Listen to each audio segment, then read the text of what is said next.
Hi, good morning, and welcome to today's That Security Company Daily Cyber Briefing. I hope I'm not on mute. I would check, but I think it will be too disruptive in the background, so let's just hope that I'm not on mute. So, this again, wonderful. I can't wait for Stephen to come back. I'm sure you can't either. So, we've got some cool stories today and some not so cool ones. So there's a new Chrome feature coming out and it's going to be scanning password protected files for malicious content. Not sure how I feel about that. So Google have said it's adding new security warnings when downloading potentially suspicious and malicious files via a Chrome web browser. Sounds great. We've already got that, but this is going to be more of a boost in its messaging and its information by the sounds of it. Google is also adding what is going to be referred to as automatic deep scans. This is going to be for users that have opted in for enhanced protection in the safe browsing mode. So you can opt out of it by the sounds of it. And it also says as well, sorry, I don't, when you yawn with your mouth shut, I just did that and that's why my voice sounds really weird. So in cases where such files are embedded within password-protected archives, users now have an option to enter the file's password and send it along with the file to safe browsing so that the file can be opened and a deep scan may be performed. Now, I initially thought, I don't trust that. What Google have emphasized that the file and their associated passwords are deleted shortly after the scan has been performed, so they don't keep it. I am a conspiracy theorist. If you could see that by the size of a tinfoil hat, mine would be an Abraham Lincoln style top hat, I'm sure. Forgive me, but I'm not sure that I trust that. Yes, you have to earn trust and you have to earn disrespect, but my default is to not entirely trust big data. So if something's sensitive enough that it's password protected and it's got government data, it's got company data in it, or government data, Jesus, I wouldn't just allow a browser to access it. That would be my 2 cents on the situation. Of course, I'm sure people will trust it. Wait till we know more about it, I would say, and then read the small print. So if you are working in a company that has highly sensitive data, even in the past, password managers that are browser based have been popped in the past, haven't they? So just go with caution. But it's awesome that Google are working on these things. So yeah, whatever. Okay, so the next story that I suppose we should talk about is that EV fast chargers. They're vulnerable. So there's a EV fast charger vulnerability that allows remote code execution. A study finds, and really, I just think, who cares? Let's get rid of these vehicles, these electric vehicles. They require cobalt, right? And cobalt is mined in Africa by exploited children. So to get you'll have to excuse my dog. She's telling me off. She's like, don't say it, Eliza. But I'm going to say it. Shut up, Maud. So to get your precious energy saving electric vehicles, probably a few kids have died. The wildlife has died. The habitats have been decimated, and the cars are shit anyway. So I just don't buy it. And I'm not even interested in cars, but I mean, I wouldn't take one of those for free, to be completely frank with you. So good. I'm glad the EV chargers are unsafe because maybe it's another nail in the coffin to stop people buying these pieces of crap. Anyway, so actually onto the story. So engineers at Southwest Research Institute, located in Texas, have discovered a vulnerability in fast charging stations for electric vehicles that allow hackers to gain unauthorized access and modify embedded software. Sounds risky. Don't buy one. Southwest Research engineers have already developed a potential solution to such attack. Okay. Well, that's a shame. Sorry, I just hate greenwashing. Let's keep children out of mines, please. Let cows fart in peace. Allow public transport to be cheaper, and maybe people won't buy as many cars. I don't know. I'm all for buying cars. Buy as many cars as you want if you can afford it and you like cars. You do that. I like shoes and boots, and I will spend my money on shoes and boots and not cars because I hate them. I don't hate them. I just don't know. But, like, someone will say to me, "Oh, what kind of car was it?" And I'll say, "Oh, it was green." They go, "Yeah, but what kind of car was it?" And I'm like, it had 4 wheels and it was green." That's how much I know about cars. I just don't notice them. Okay, anyway, on to something slightly more interesting. Espionage group Daggerfly. I'm saying it like that because there's a group referred to as Dragonfly. So, and it's not them. It's not them. So, espionage group Daggerfly revamps toolset, expands targets in wake of malware exposure. Okay, no shit. So, the notorious espionage group Daggerfly, also known as Bronze Highland and Evasive Panda, oh, is she shy? Has undergone a significant overhaul of its cyber arsenal, likely spurred by the public disclosure of its old malware variants. You don't say. Among the new additions to Daggerfly's toolkit is a new malware family based on the group's MGBot modular framework. I don't know if it's pronounced MGBot or MGBot, like kind of like a McDonald's Happy Meal bot. Oh, never mind.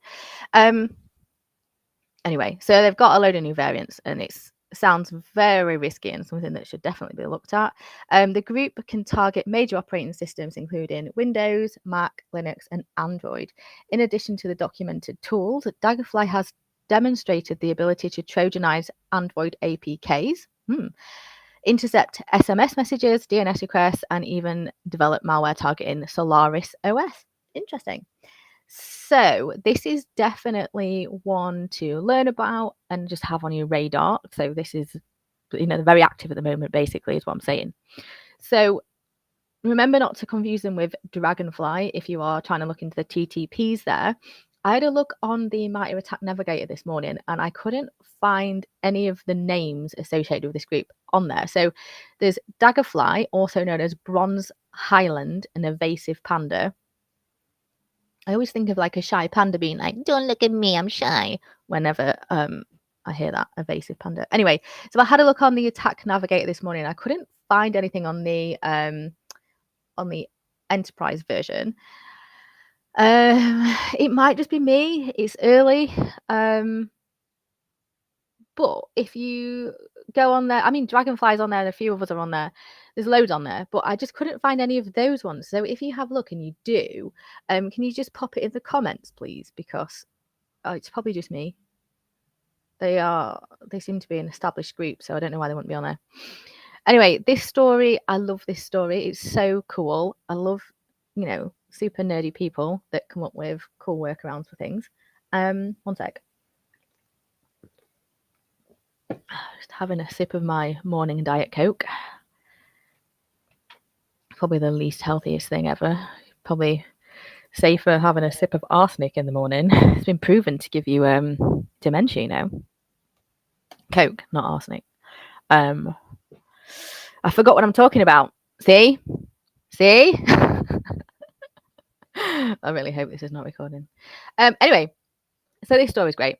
So it's a story from the Register, and I love the title. How a cheap barcode scanner helped fix CrowdStrike's Windows PCs in a flash. How cool is that? So I am going to be reading a little bit because I want to get all the story in. So Australian limb of audit. Do you know, like those people that have got like a really big chin and then, or rather a big mouth and on a small chin? I think they're referred to as mouth breathers. I don't know. I'm not one of those people. I just sound like one when I'm on podcasts. Like I've got a really healthy jaw. Like I don't know why I stumble over my words. And I'm like that. So Australian limb of audit and tax advisory company Grant Thornton has a guy there that's a senior systems engineer. His name is Rob Waltz with a Z. So this guy's impressive, and he deserves some kudos. So if you follow him on LinkedIn or you know him, give him some kudos, give him a little pat on the back and a round of applause. Sounds like a really cool guy.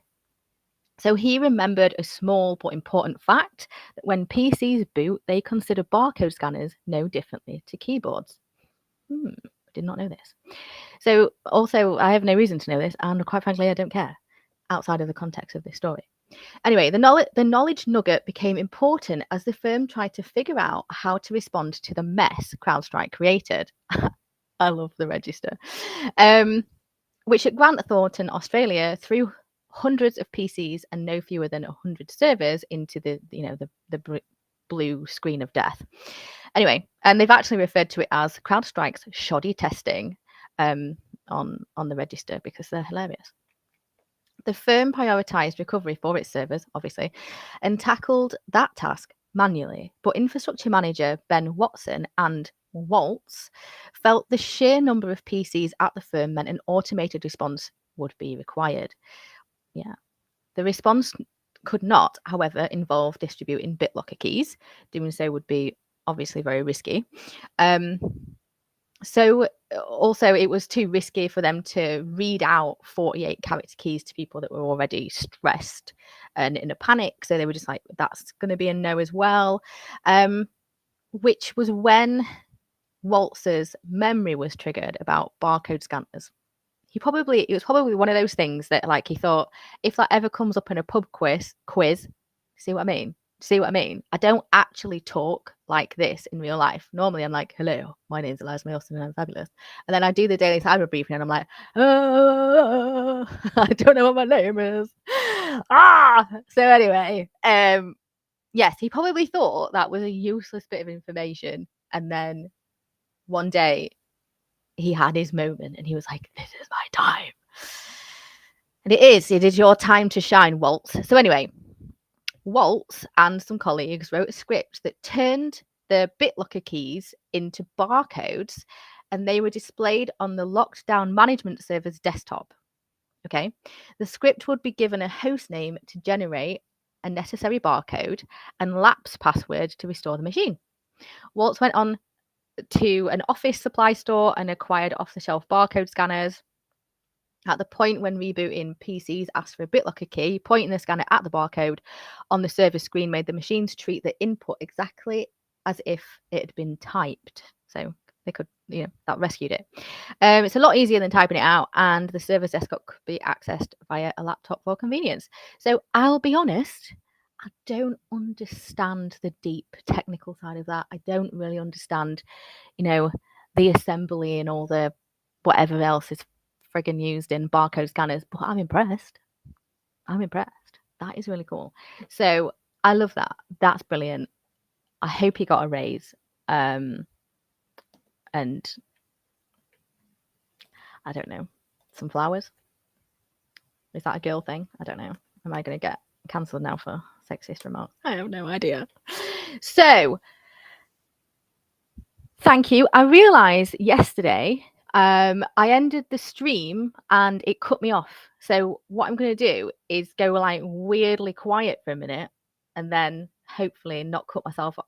Whatever. You don't care, do you? You don't care. You're listening to this with a coffee, brushing your teeth.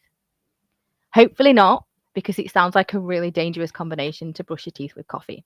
Anyway, thank you for coming to my chaotic daily cyber briefing. I can't wait for this to be over.